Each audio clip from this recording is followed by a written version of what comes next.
phone call, and he was told that Vladimir Putin was about to announce a special military operation. Un pateica, ka Vladimirs Putins veikšot īpašu militāro operāciju pilnu Ukrainas iekarošanu. Mūsu kontakts nezināja, ka kaut kas tāds notiks.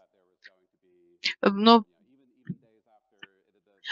it kā pirms 5 stundām tikai to paziņoja, un izrādījās, ka arī Joe Bidens teica, ka viņš nezināja par šo Putina lēmumu. Un man šis kontakts devās uz Kremli, uz tikšanos, un uzzināja, ka visa šī administrācija pat uzzinājusi vēlāk nekā viņš. Un vēlāk, varbūt jūs atceraties, Putinam bija tas ar oligarhiem, tie milzīgais un valsts uzņēmumiem, tas apaļais gals vai tikšanās. Un tāpat kā visiem citiem, Putins lika viņiem gaidīt vairākas stundas uz viņa parādīšanos. Visi šie oligārhi, enerģētikas kompāniju vadītāji sēdēja šajā telpā, gaidīja, kamēr parādīsies Putins.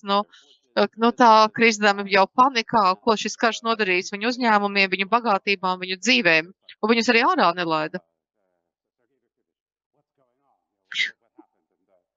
Un tad vaicāja, kas tad notika? Un arī pārējie, un viens otram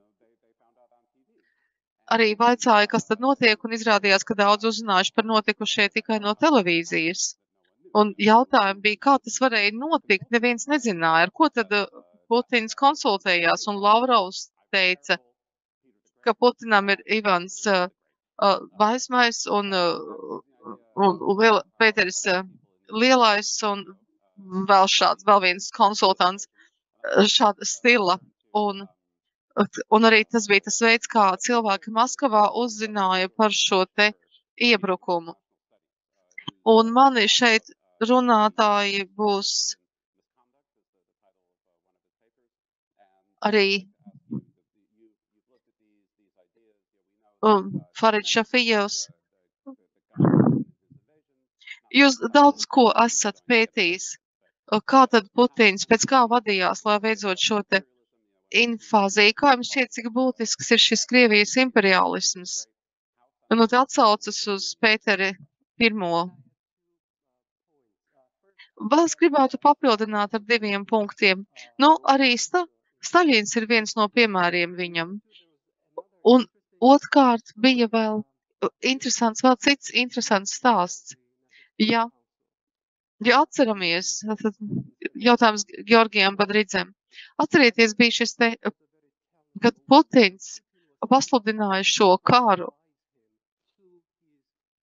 Ļoti būtisks brīdis, viņš pateica savam šam te ārvalstu izlūkdienesta vadītājiem pateikt, lai viņam nedod nekādus padomus.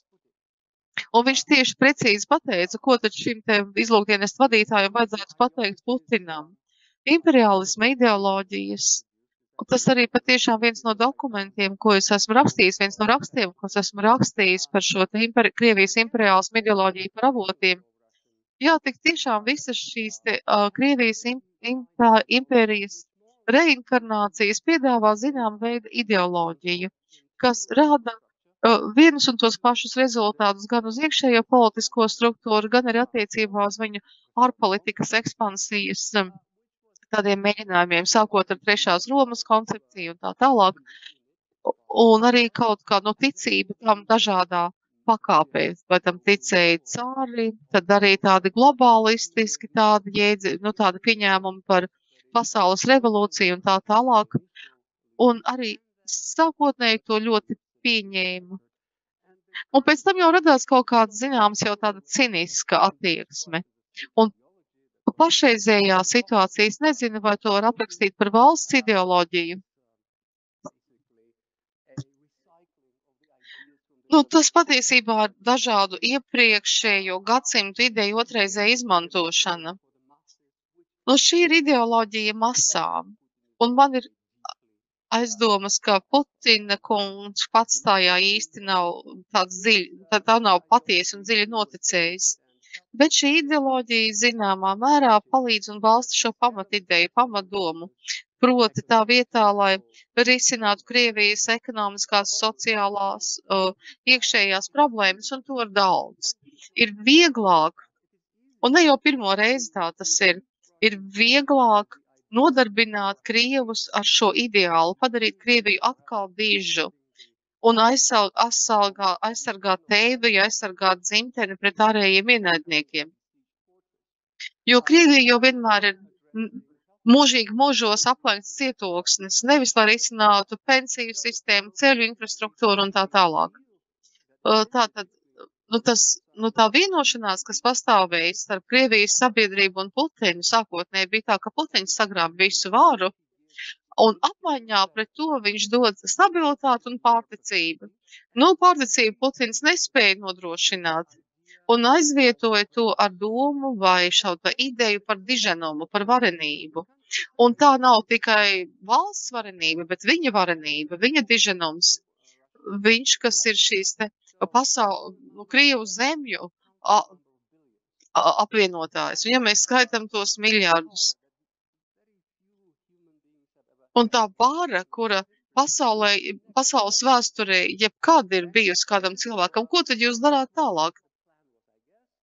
Laikam tas bija tas plāns pasniegt no sevi un tālāk arī ar šiem tādiem īsajiem uzvarošajiem kariem. Bet šis karš ar Ukrainu nebija īs un arī uzvara nebija gūta. Protams, mēs varētu runāt, ka Putins pielēda ļoti daudz kļūdu, pārreikinājās ar Ukrainu, Ukrainas tautu, Ukrainas bruņotajiem spēkiem, bet viņam bija kaut kāda iemesla ticēt, ka viņš ļoti ātri tiks ar to galā. Viņš visu izdarīja iepriekš. Bija jau brīdinājuma zīmes kopš jau 90. gadiem un arī šī gadsimta sākumā. Edvards Lukas šeit piedalās, kurš uzrakstīja grāmatu Jaunais augstais karš, un es biju tolaik Gruzijas vēstnieks Londonā, kad Eds vai viņu slavēja vai sauca par tādu, kara cēlāju. Bija miljoniem tādu pazīmi, ka Putins un ar viņu priekšgājēji 90.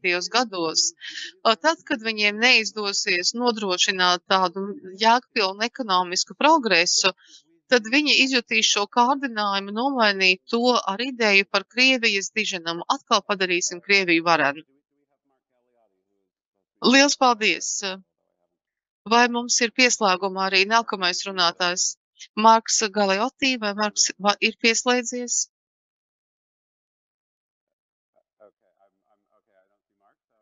Neredzu Marku. Varbūt viņš vēlāk pieslēgsies. Tad es došu vārdu Vladiram Milovam, kurš ir Krievijas opozīcijas politiķis.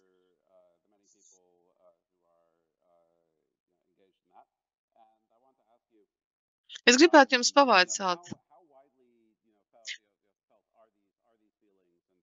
cik plašas ir šīs izjūtas vai cik iedarbīgas? Vai tie cilvēki, Krievijas elite, kas pilda Putina pavēles, vai viņiem patiešām ir sajūta, ka viņi kalpo impērijai un cāram? Cik šīs imperialistiskās idejas, cik tās ir ietekmīgas? Es domāju, ka rietumos šis ideoloģijas temats ir pārspīlēts. Un pat ja paklausāmies Putinu un runā, ko viņš saka, un redzam, kas tiek rakstīts, vai tur varam atrast kaut kādu ideoloģiju? Tā vietā mēs redzam ļoti daudz pretrunu. Jo tad, kad Putinam vajag, tad viņš slavēja Padomju Savienību par šo centralizēto sistēmu. Kad viņam vajag kaut ko citādu, viņš kritizē Ļeņinu par to, ka viņš ir izveidojis Ukrainas valsti. Vai arī viņš slavē Stalinu par to, ka viņš ir pieņēmis nepieciešamos lēmumus, lai veidot centralizēto sistēmu. Bet, kad Ukraiņi pasaka, ka Holodomors bija genocīds pret Ukrainas tautu, tad saka, nē, mēs arī cietām no šī te brutālā Staļina režīma. Ja paraugāmies tā tuvāk, ir ļoti daudz pretrunu, tā kā, manuprāt, šī ideoloģija vienkārši ir vienkārši tāds iesaiņojums nepārprotamām oportunistiskām interesēm. Savukārt vai Krievijas elite un sabiedrība to tā kā pieņem, es nedomāju, ka lielā mērā tā tas ir. Es domāju, ka vajag palasīt, kas par to tiek rakstīts. Bija tāda sensacionāla lieta, kas notika pirms pāris nedēļām, kad prokremlistiskās sabiedriskās domas aptaujas aģentūra vadītājs sniedza interviju, un viņš teica, tā ļoti negribīgi gan, bet viņš pateica, ka nav vairāk 10-15 no Krievijas iedzīvotājiem, kuri tā patiešām ļoti stingri atbalsta karu Ukrainā. Un vairums Krievu negrib uzvarēt ne Kijevu, ne Odesu. Un ja tā būtu bijusi viņa izvēle, viņi nebūtu sākuši šo karu. Un pie tam šis ir ārkārtīgi Kremli atbalstošs cilvēks. Tā kā es teiktu, ka visa šī ideoloģija Krievijā vai plašākā sabiedrībā vēlētē, tas ir oportunisms. Un vēl, kas ir diezgan svarīgi, atgriežoties pie tā, ko jūs sacījāt, ir šis jautājums, kāpēc šie cilvēki nav vērsušies pret Putina režīmu, jo viņiem ir ļoti daudz ko zaudēt. Parastus cilvēkus ieliek cietumā, bet mums ir bijuši šie ministri, oligārhi, kuri vai nu ir cietumā, vai un FSB joprojām, skraida riņķi ar Novičoku rezervē. Un līdz ar to cilvēki cenšas adaptēties pie tā, lai ko saka. Un Sofija Augusta Frederika bija vāciete, bet Pugačova vadībā, notika šī sacelšanās. Bet Pugačovs, mēs visi atceramies, ir šis Balotnāja laukums Krievijā. Mēs visi zinām, kā var vērsties pret jums šī totalitārā centralizētā sistēma.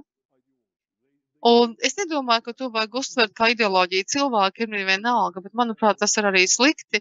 Tas ir slikti mūsu mērķim mobilizēt cilvēkus pret Putinu, bet ja paraugāmies, kas laika gaitā notika ar Krieviju pēc Staļina nāves, tā vienmēr virzījās uz tādu mērenību un reformām.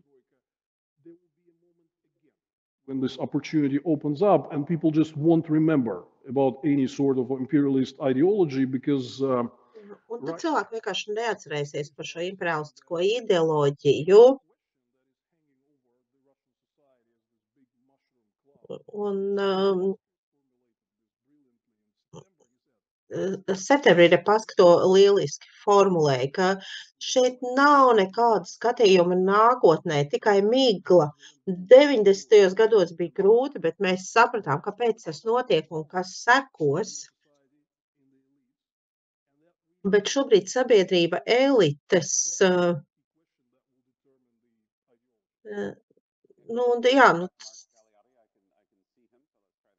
tā, mums ir pievienojies arī Marks Galeotti, un viņš ir konsultanciju firmas Majek Intelligence direktors, kas nodarbojas ar Putinu, analizē Putina jautājumus, elites jautājumus Krievijā. Un es gribēju jautāt par šo te mākoni. Esam redzējuši to jau gadiem ilgi, un kara laikā tas sevišķi labi redzams, ka Krievijā tiek uzpūsta šī imperiālā ideoloģija.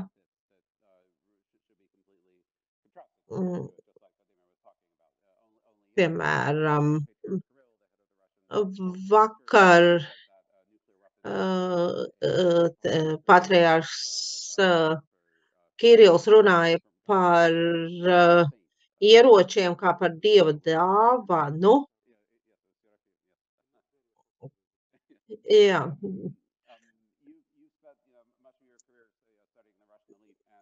Jūs esat studējis Krievijas drošības dienestu, Krievijas eliti, un šeit ir lietas, kas vispār neiet kopā, imperialisti, čekisti, pareizticīgi KGB, kā tas viss var pastāvēt, un kādā secībā, kāda loma tam visam ir.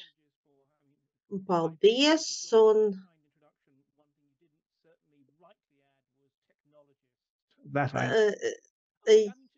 jā, un atvainojos par kavēšanos. Runājot par šo jautājumu, var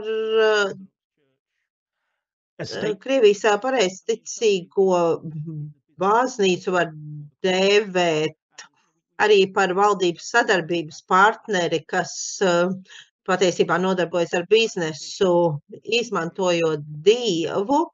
Un arī agrākos laikos jau, protams, arī KGB tur bija iesaistīts. Bet atgriežoties pie jautājuma par nākotnes tīšanu miglā, un Putinam, nu, ja viņš saka, ka viņš ir vēsturnieks, viņš ļoti slikts vēsturnieks, bet nav jau tādas reālas pagātnes. Šobrīd ir režīms, kas tādā kā tukšumā darbojas un meklē kaut kādas leģitimizācijas iespējas. Un šī režīma leģitimizācija ir tīri tehnokrātiska, tā tad nejaucies politikā un tavu dzīve būs labāka. Tagad, acīm redzot, tas ir kaut kas tāds, ko nevar uzturēt, kas nevar pastāvīgi pastāvēt. Nākotnē, nabadzība, izolācija un ģimenes locekļu nosūtīšana uz fronti Ukrainā. Tātad ir jārada tāda garīga vide, bet mēs nedrīkstam nenovērtēt Krievijas iestāžu un cilvēku cinismu. Tieši tāpat kā 90. gadu beigās,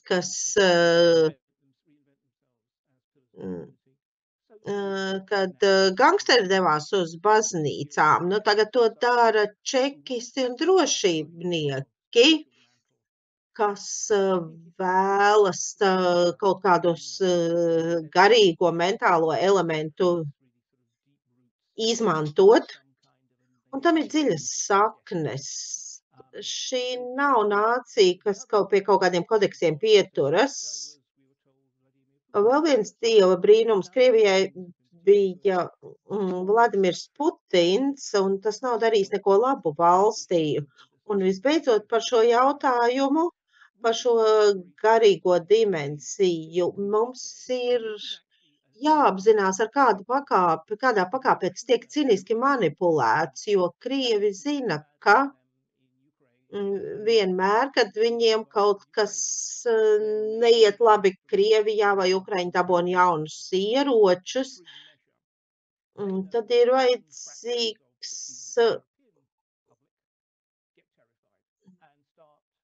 tad ir nepieciešams likt kaut ko pretī pietiekam briesmīgu, lai rietumi uz to reaģētu un atkal sāktu runāt par spiedienu pret Krieviju, bet šo retoriku nedrīkst uztvert nopietni.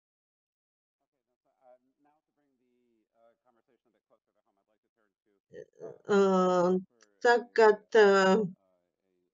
vēlos vērsties pie Marijas Golubevas, kas ir Eiropas Fóruma Baltijas iniciatīvas padomes vadītāja. Šīs ir valsts, kur krievisku runājušie iedzīvotāji bijuši gadiem ilgi,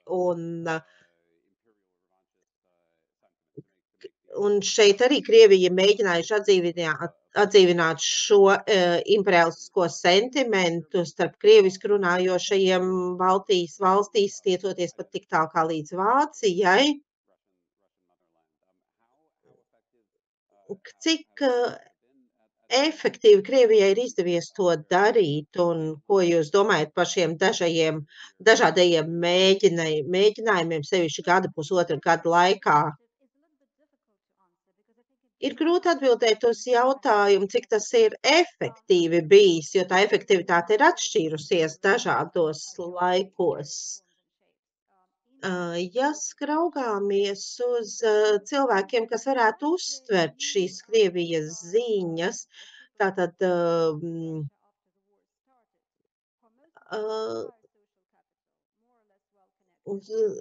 cilvēki, kas ir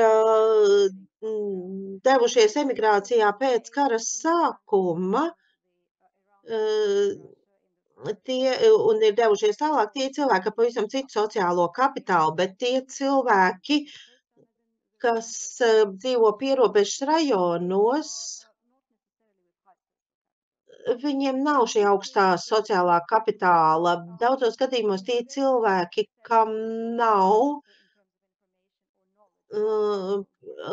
zināšanu par to, kā darbojas pasaule, un tad šī imperiālā ideoloģija vai varbūt Padomju Savienības glorifikācija, kaut kādi tādi elementi un jauna oportunistiska informācija, dezinformācija, ko raida pa dažādiem kanāliem, tas darbojas, jo loģika nav nepieciešama. Te es ceru, ka es neizklausos pārāk aroganta, bet Latvijā pirms 10-15 gadiem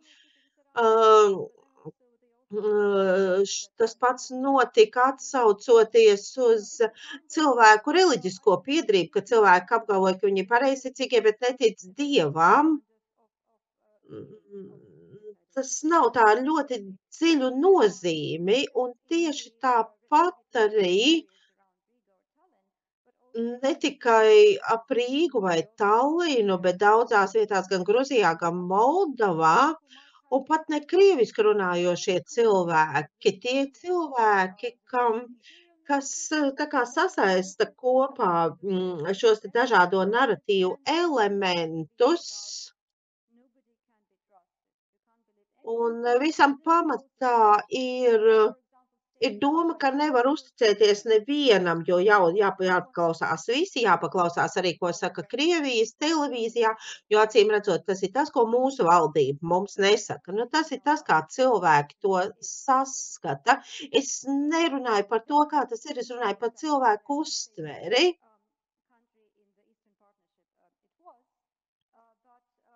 Un arī austrumu partnerībā ir kādas valsts dati, kur es nevaru nosaukt, kur, piemēram, trešdaļa cilvēku skatās Krievijas privāto televīziju, mazāks procents skatās valsts televīziju, bet tā motivācija, kāpēc viņi to skatās, ir jāskatās uz dažādām perspektīvām, jo nevar uzticēties nevienam, tātad nevar uzticēties nevienai publiskai ziņai, valsts no valsts nākošai ziņai, un otrs izklaides vajadzībām. Tātad cilvēki, kas safabricē šo te imperiālo diskursu Krievijā, šī te propaganda, propagandisti, kas to visu saliek kopā un adresē dažādām auditorijām, viņi zina, ka tās nav homogēnas, imperialistiski noskaņotas auditorijas. Daži ir imperialisti, daži ir konservatīvi pareizticīgie, citi ir tikai oportunisti kā Krievijas elite, bet viņi katrs paņem sev piemēroto izvēles, kas viņiem der.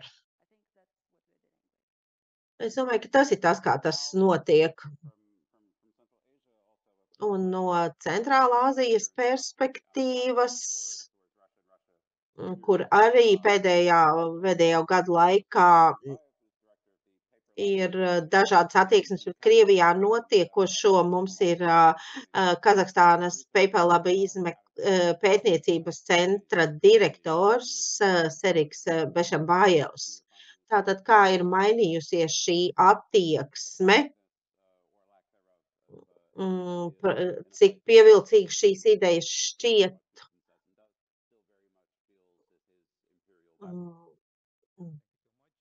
Vai Putins vēl joprojām šīs valsts uzskata par savu imperialistisko pagalmiņu?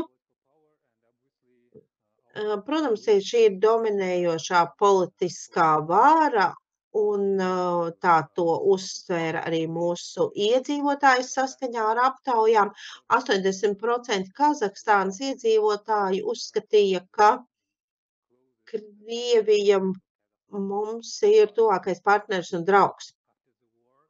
Bet pēc kara mēs redzam, ka būtiskas uztveres izmaiņas, kā Krievija tiek uztverta mūsu reģionā, īpaši jau Kazahstānā, mēs redzam, ka Ukrainas atbalstītāju daļa ir daudz lielāka nekā Krievijas atbalstītāju daļa. Un aptaujā 20% Kazahstānas iedzīvotāju atklāti atbalstīja Ukrainu un 10% Krieviju.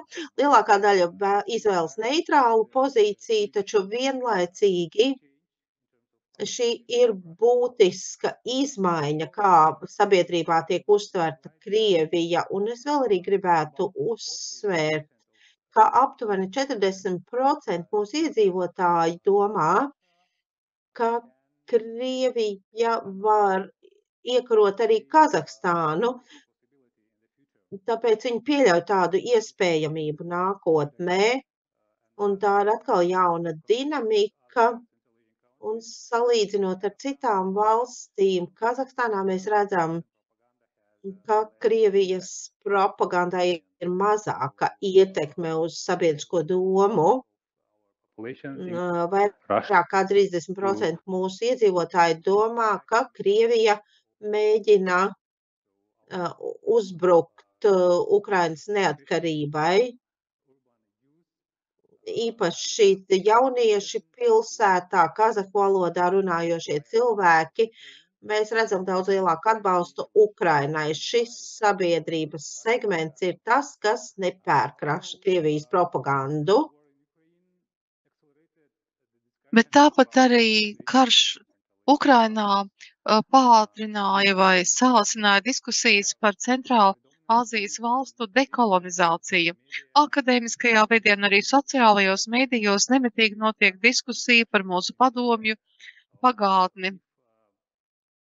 Proti arī par Krievijas impēriju mūsu zinātnieki un mūsu aktīvisti apšauba šo te naratīvu par Krievijas impēriju, kas modernizēja mūsu reģionu. Un pateicoties šim aktīvismam, mēs arī, piemēram, redzam, ka Krievijas šovu biznesa koncertu tiek atcelti, zvaigžņu koncerti tiek atcelti. Un tāpat arī ir interesanti tas, ka, piemēram, mūsu aktīvisti izvirza jautājumu par to, kāpēc skolās mūsu bērniem ir jāmācās, piemēram, krievu literatūru. Un ir tāds aicinājums mainīt šo te mācību programmu un, piemēram, ielikt tā vietā pasaules literatūru, nevis krievu literatūru. Un šīs diskusijas, protams, notiek galvenokārt kafejnīcās un sociālajos medijos, bet es domāju, ka šī tendence tomēr parādās, un mēs varam runāt par demokratizāciju un par politisko sistēmu, un mēs arī redzēsim, ka šī tendence vai ka šis diskurss kļūs arī tas, protams, pāries plašā sabiedrībā. Te, protams, tas prasa mums pārvērtēt Krievijas lomu un arī atklāti pateikt, ka mūsu reģions arī tika kolonizēts. Bet tagad ir ļoti svarīgi sabiedrības līmenī. Tiešām arī mums ir svarīgi vērot mūsu mediju telpu. Mēs redzam, ka politiķi cenšas izlīdzsvarot tādas, bet sabiedrības līmenī, tādā, kas nāk patiešām no sabiedrības, mēs redzam milzīgas izmaiņas. Un, protams, šis karš bija pagrieziena punkts mūsu sabiedrībā. Liels paldies! Es gribētu te iesaistīt vēl vienu impēriju. Mēlu impēriju. Varētu jautāt, kas tas ir? Varētu domāt, ka 30. septembrī 2022. gadā, kad Putins noturēja to lielo ceremoniju Kremlī, lai aneksētu Ukrainas 4 dienvidaustrumu reģionus, tik labi jau neiet, uzreiz sāka zaudēt teritoriju. Bet, manuprāt, viena lieta, kas bija ļoti būtiska, bija tas, ka Putins izmantoja šo runu, lai runātu par antikoloniālisma kustību. Ka tā būs tāda globālo dienvidu sacelšanās pret ļauno Amerikas impēriju, ļauno Rietumu impēriju. No vienas puses mēs dzirdējām jau par šīm te pretrunām šajā ideoloģijā, bet arī to teikt tajā brīdī, kad burtiski anektē citas valsts teritoriju. Bet vēl viena lieta, ko pēdējo 2 nedēļu laikā esam redzējusi, ka šī te anti-amerikāņu retorika atbalsojas globālo dienvidu valstīs, kur Krievija patiešām arī cenšas vairāk iesaistīt Izraels-Palestīnas konfliktā. Un, protams, daudzas rietumu valstis par to ir noraizējušās, kā tas viss ietekmēs arī atbalstu Ukrainai visā pasaulē. Es vienkārši, tā kā paceļu šo jautājumu, cik nopietnas ir draudz, ka, vai nepatika pret NATO rietumiem Ameriku, kā tas varētu ietekmēt arī atbalstu Ukrainai. Un kāda ir atbilde uz to, ja kāds gribētu kaut ko atbildēt? Es piekrītu Vladimira teiktajam, ka šis te naratīvs, ka šajā naratīvā ir daudz nopietnu pretrunu. Un viens no tiem ir tam ir tā viņa doma, ka tikai rietumi var būt imperialistiski, kas, protams, ļoti labi tas sasaucas arī ar rietumu, tādie kreisajiem varbūt uzskatiem, ka tikai Amerika un rietumi ir šādi bijuši un neviens cits tāds nevar būt. Un tas kaut kādā veidā arī palīdz Putinam kaut kādā veidā demonizēt rietumus tojos austrumos. Un viņam patīk arī būt tā kā vienādās domās ar galēji kreisajiem. Un ja mēs to visu tagad tā kā iztulkojam arī to, kā to uztver, klausītāji vai publika globālajos dienvidos. Bet ja es tagad atgriežos pie tā, kas ir imperiālisms Krievijā un kā tas ietekmē Krievijas sabiedrību, es domāju, ka primāri, ka tie ir slikti rezultāti Krievijai, un Krievi ir pirmie Krievijas imperiālisma upuri. Pirmkārt, mēs esam redzējuši 2 reizes, ka Krievijas impērija sabrūk. Un katru reizi tas bija tajā brīdī, kad bija tā iedomātā varenība.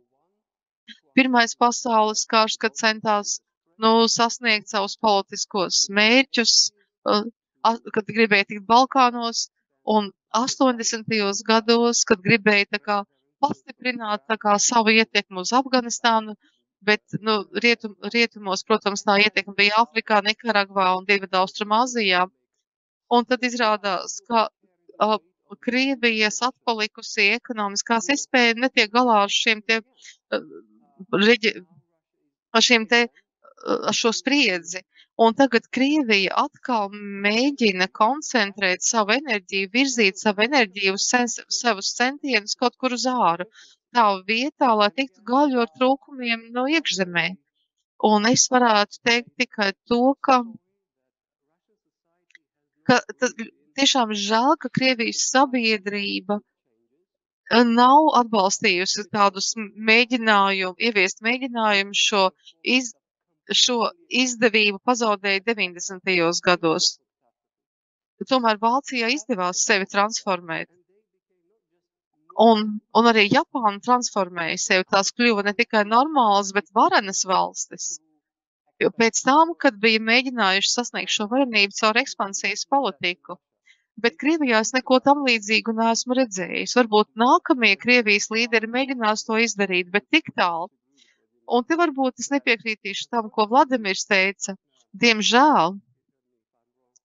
Un palabojiet mani, ja es saku kaut ko nepareizi, bet plašākā Krievijas sabiedrība principā ir mīlējusi savus tirānus un nav mīlējusi savus reformatorus.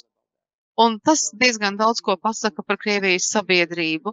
Varbūt nākotnē mēs redzēsim šos te nākotnes līderus, kuriem izdosies pārliecināt sabiedrību par to, ka padarīt Krieviju atkal dižanu, nozīmētu, ka tas ir izdarāms, ja padarītu Krievijas tautu atkal diženu, ja pievērstos viņu cieņai, viņu sociāli-ekonomiskiem stāvoklim, nevis, lai tā kā sakotu šiem te mērķiem, diženuma mērķiem caur uzvarām. Marija, varbūt jūs? Tas netik lielā mērā, lai atbildētu uz to, bet runājot par atbalstu Ukrainai, rietumi un vispār Eiropā, protams, ir tāds brīdis, tāds punkts, kas mums ir jāapzinās, ka Krievijā, ka it kā to ieskauj tādas spoguļu sienas, ko Krievijas elite 30 gadu laikā ir būvējusi. Un tur tāda kā impēriskā nostalģija, tādi vārdi vai diženums. Un tam visam tas viss izklausās ļoti pozitīvi tur iekšienē. Daudziem krieviem tur ļoti pozitīvas konotācijas. Globālie dienvidi, kuriem pēkšņi vairs nepatīk klausīties kaut ko tādu un neuztver to pozitīvi, tas dienvidi atrodas ārpus šīm te spoguļsienām. Jo visi tie vēstījumi ir domāti vietējiem patēriņam Krievijā un varbūt tuvākajai krieviski runājošai diasporai. Bet ārpusē, ja Putins kaut kur pateiks, ka viņš ir antikoloniālists un grib atbrīvot globālos dienvidus no kolektīvo rietumu un ASV šīs te dominēšanas, tur strādā, bet es biju šonedēļ tādā pasākumā Berlīnē, kur bija akadēmiķi no visām pusēm un tikko sāk runāt par Palestīnu. Ir milzīga šķelšanās citādi ļoti tādā, saliedētā grupā. Bet it kā, un te mēs dzirdam kaut ko tādu pilnīgi neticamu par to, ka Vācija plānojot tērēt 100 miljārdus šai attīstībai, un Vācija saka, tāpēc, ka Putins mūs provocē un apdraud. Viņi saka, nē, tas ir tāpēc, ka Vācija ir militāra. Un, protams, Putins ir tikai iegansts. Jūs varētu to naudu tērēt palīdzīt attīstības pasaulē, tas ir 5 reizes vairāk nekā tādas vidējas Āfrikas valsts budžetam, un nav nekādas gatavības saprast to, ka, piemēram, Krievijai tas ir izdzīvošanas jautājums, demokrātijas mūsu valstu izdzīvošanas jautājums, tādas, kādas mēs tās pazīstam, kādas gribam saglabāt. Citiem tas ir daudz vairāk. Jūs izvēlaties būt militāristi, nevis tērēt šo naudu cilvēcei. Un kaut kādā ziņā Putiniem un citiem ir izdevušies.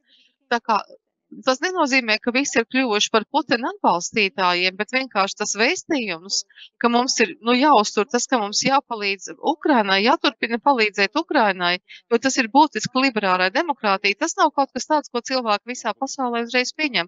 Un mums realistiski uz to jāskatās. Vēl pāris vārdu par globālajiem dienvidiem. Mums bija Brīgs, tagad mēs runājam par globālajiem dienvidiem. Tas ir tāda ļoti, tur ir ļoti daudz pretrunu šajā grupā. Teiksim, Ķīna pret Indiju un tam līdzīgi. Putins vienmēr prasa šo valstu atbalstu. Bet bija 2 pilnīgi tukši samiti viņam, kur viņš neieguva neko. Un Krievi pamazām un sāpīgi saprot to, ka kolektīvie rietumi, kā mēs tos pazīstam, pēdējos 20-30 gadus ir bijis Krievijas tāds lielākais donors, runājot par kapitālu, prasmi, tehnoloģijām. Un globālos dienvidus tas vispār neinteresē. Viņiem nav intereses par piegādāt kaut ko mums. Krievijā ir investīcijas 0 no Indijas, Ķīnas, citām valstīm. Kopš šīs pilna mēroga iebrukuma sākumā šās investīcijas ir pilnīgi 0. Jā, patiešām tās ir globālajā sistēmā nepietiekami pārstāvētas, un par to mums vajadzētu domāt. Bet, neapsveiciet Putinu ar uzvarām.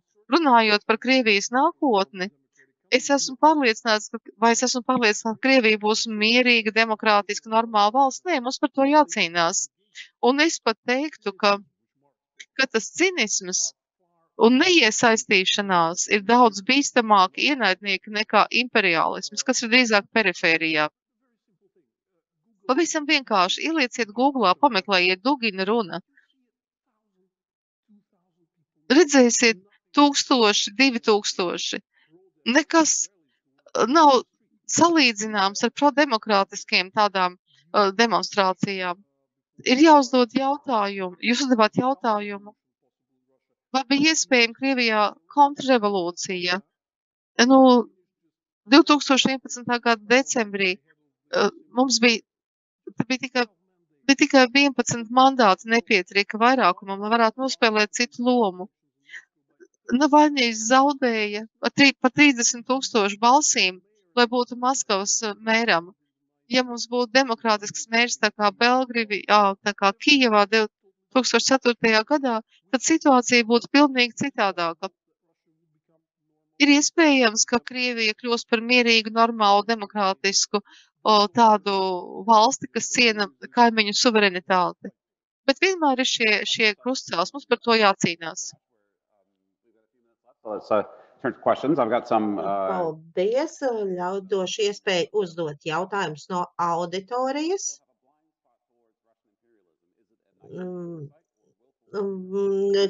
Rietumi izturas kā tāds melnais plankums pret Krievijas imperialismu, vai tas ir naivisms, vai vienkārši neņemt vērā. Runājot par Putina pret rietumu naratīviem, tas ir antiliberāls, antiamerikās diskurs saskaņā ar Āzijas pētnieku uzskatiem.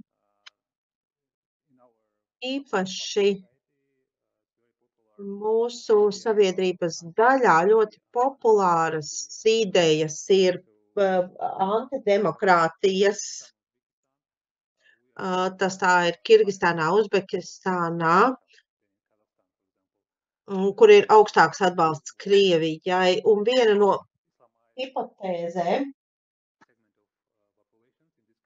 šajās valstīs islamizētā cilvēku daļa, viņi uztver naratīvus par Eiropu, kur ir LGBT kopiena, un tad ir tāds kā sentimentāla sajūta pret Putinu, un ņemot vērā, ka islamizācija notiek ātri, un tas var būt izaicinājums liberālajai demokrātijai no cilvēktiesību viedokļa, bet, protams, šis jautājums ir vēl jāpēta, ir būtiski, lai par to būtu interese. Ļaušu uzdot jautājumus no auditorijas tagad.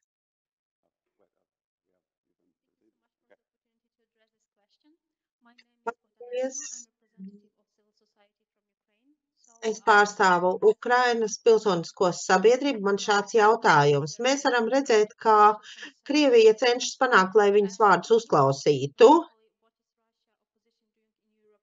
Bet ko dara Krievijas opozīcija šobrīd Eiropā un kā Krievija mēģina sagraut Putina režīmu? Kas ir tās praktiskās darbības, ko jūs veicat?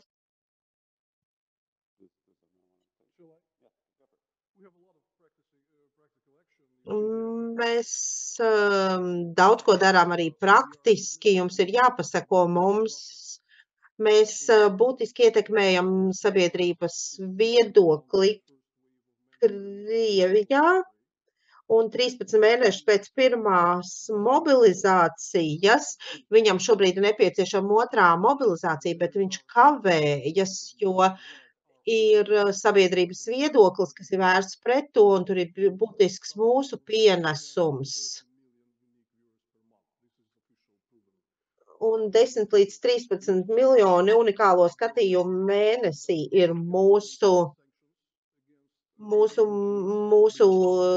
teiktajam. Mēs palīdzam arī saistībā ar sankciju ieviešanu, jo mēs zinām, kā darbojas Krievijas ekonomika.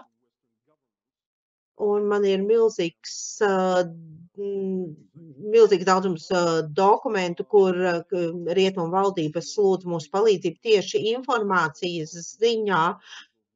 Nākošnedēļ arī tiks izdots pārskats, kur es esmu viens no autoriem, un kur runa ir tieši par to, kā sankcijas ietekmē Krieviju. Ir daudzas lietas, ko mēs darām, mēs cenšamies būt noderīgi, bet tas ir ļoti grūti. Bet mēs patiesībā esam tādā kā izsūtījumā, mēs esam zaudējuši savas mājas, mums ir grūti dabūt darbu, tikt pie saviem bankas kontiem.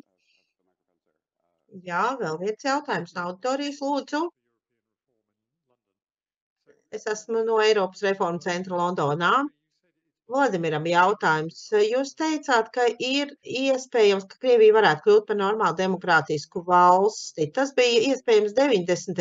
gados. Un es atrodu, ka cilvēki, piemēram, no Irkutskas teica, mēs vienkārši gribam dzīvot normālā valstī, bet kas ir jādara, ja ir tāda iespēja, ja rastos tāda iespēja, lai to atkal nepazaudētu? A much more abnormal country. Jo Krievija pēdējā laikā kļūst par daudz nenormālāku valsti. I mean, a quick question. Un izmantojot iespēju, ka ir arī Gruzijas pārstāvis, ātrs jautājums. Gruzija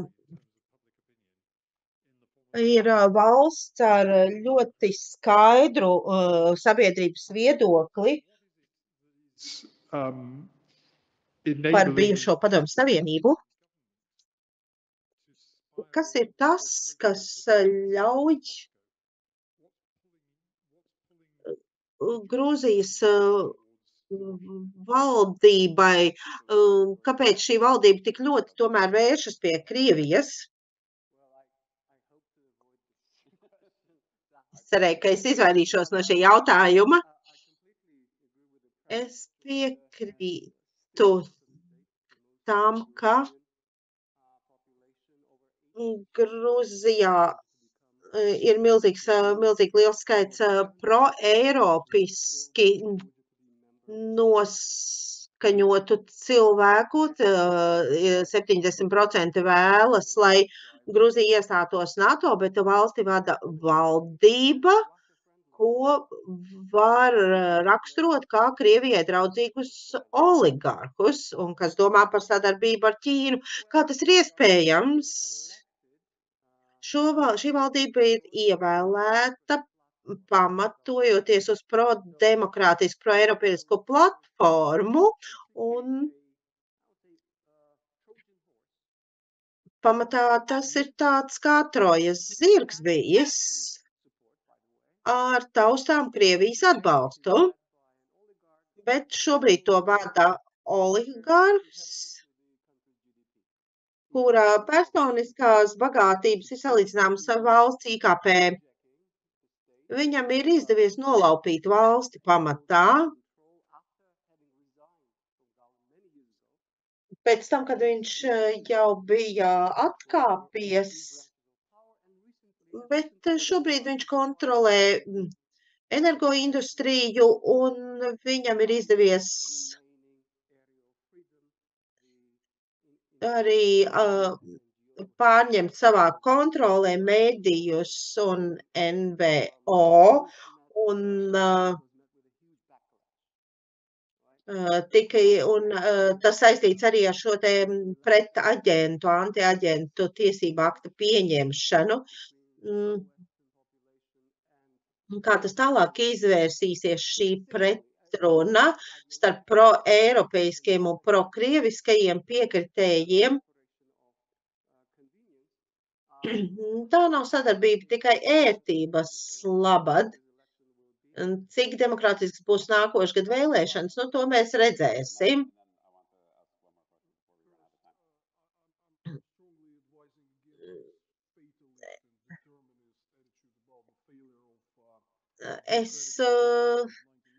Kas attiec uz šo fatālistu attieksmi pret Krieviju kā neizdevušos demokrātisku valsti 90. gados, jo ja mēs kaut ko pamēģināsim tikai vienreiz, tas neizdosies un mēs nemēģināsim atpakaļ, tad atkal tad nekas neizdosies, ir jāmēģina vēlreiz. Ir daudz, kas sakāms. Putins pat mēģināja tādas kā demokrātiskas institūcijas ieviest, spēcīgi reģioni, spēcīgas pašvaldības, un valsts tika decentralizēta, jo centralizācija Krievijas valstī darbojas kā inde. Mums ir jāpārliecinās, jānodrošina, lai Krievija tiktu decentralizēta un lai nebūtu šī te varas koncentrācija. Man ir īsts komentārs, lūdzu. Pavisam ātri.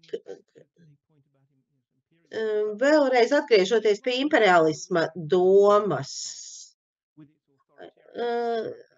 Krievija nekad nav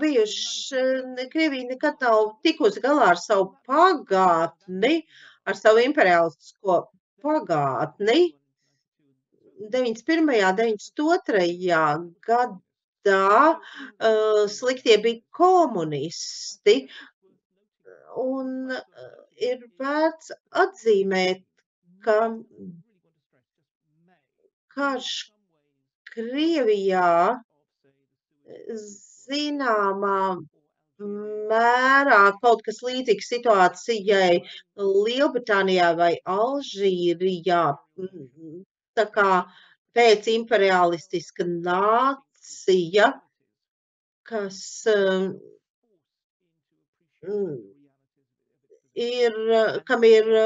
kam nāk saskarties ar realitāti, un rezultātā uzsākas process, kas aizņem ilgas 10 gadus, lai tiktu galā ar pagātni un pagātnes kļūdām. Un ja vēlamies meklēt sudraba maliņas šim mākonim, tā varētu būt vēsturiska iespēja, un atkal šo iespēju var palaist garām, bet tā varētu būt iespēja Krievijai tikt galā ar saviem pagātnes dēmoniem.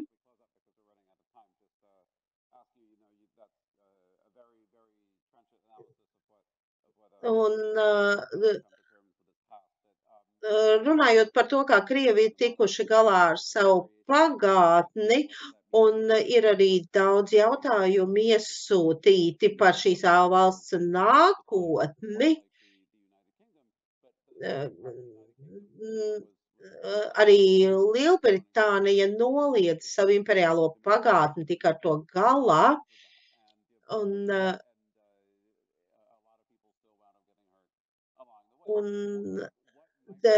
ir cilvēki, kas domā citādāk vēl pat šodien, tātad, ko darīt Krievijai, vai tā būs jauna agresijas forma, vai viņi rīkosies kaut kā citādāk.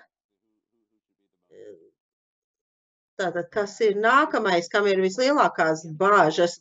Tas ir problemātiski. Mums jāatzīst vairākas lietas. Pirmkārt, NATO ir pierādījis un pierāda, ka ir milzīgs ģeopolitiskās drošības spēks.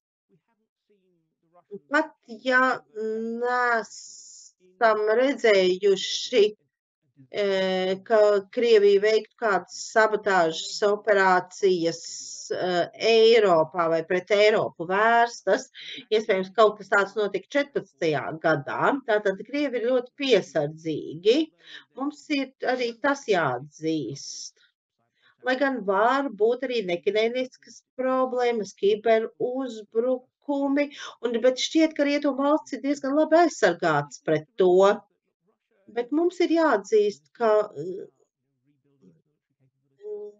Krievija runā par savu militāro spēju atjaunošanu, bet tas būs ļoti, ļoti grūti, pat ja Krievija varētu to atļauties. Un mēs runājam par kapacitāti vienkārši apcelt mazākos kaimiņus. Ja raugāmies uz iebrukumu Gruzijā, tas arī bija ar ziņu kaimiņiem. Nevajag tā pret mums izturēties. Kam ir jāuztraucas, es domāju, tie ir tie mazākie kaimiņi, kam nav alianses aizsardzības vairoga un ko Krievi var izmantot kaut kādām demonstratīvām darbībām. Bet tie laiki, kad, teiksim, Kazahstānai bija jāuztraucās par savu ziemeļu reģionu, un es domāju, arī Centrālā Āziju tagad Krievija var mazāk ietekmēt un apdraudēt. Mums ir beidzies laiks, un es negribu, lai neviens kavētu vakariņas, bet paņemsim vēl 5 minūtes un pēdējo jautājumu. Labdien! Latvijas aizsardzības atašejs Ukrainā un Moldovā, un mans jautājums būs Kazahstānas pārstāvim, varbūt arī daļai saistīts ar Gruziju. Kad runājam par imperialismu, Krievi ir izveidojuši šo te komandu organizāciju ODKB. Jautājums par Kazahstānu. Mēs zinām, ka nesen mācībās piedalījās Kazahstāna. Kāda ir statistikas dati jūsu valstī šobrīd?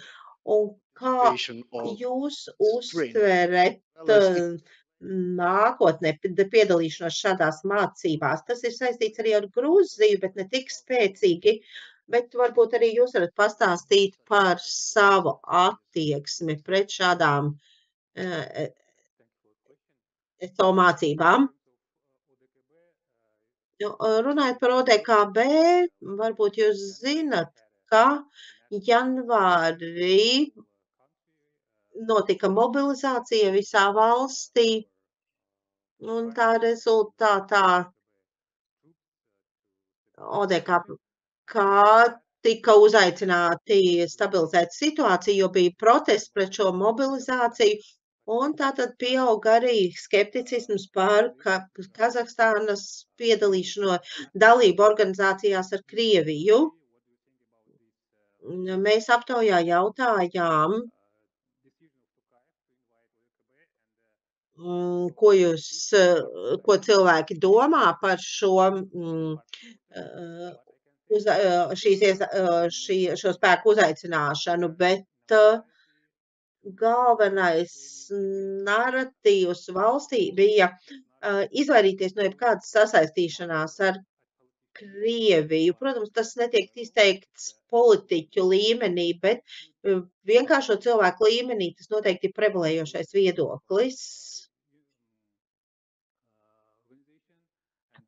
Tātad vajadzētu izstāties no šīm organizācijām, gan ekonomiskajām, gan politiskajām, kas ir kopā ar Krieviju, un sabiedrības prasība ir ļoti spēcīga šajā ziņā. Protams, viņiem ir jāņem vērā šīs sabiedrības prasības, neskatoties mūsu autokrātisko režīmu. Un es domāju, ka nākotnē, ja cerams Ukraina uzvarēs karā, mēs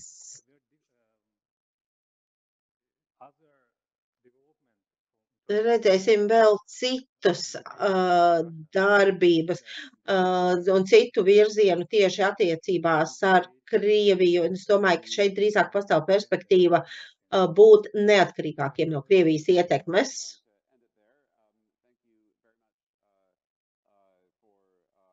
Paldies! Ar to es arī beigšu. Un izbaudiet vakariņas. Paldies!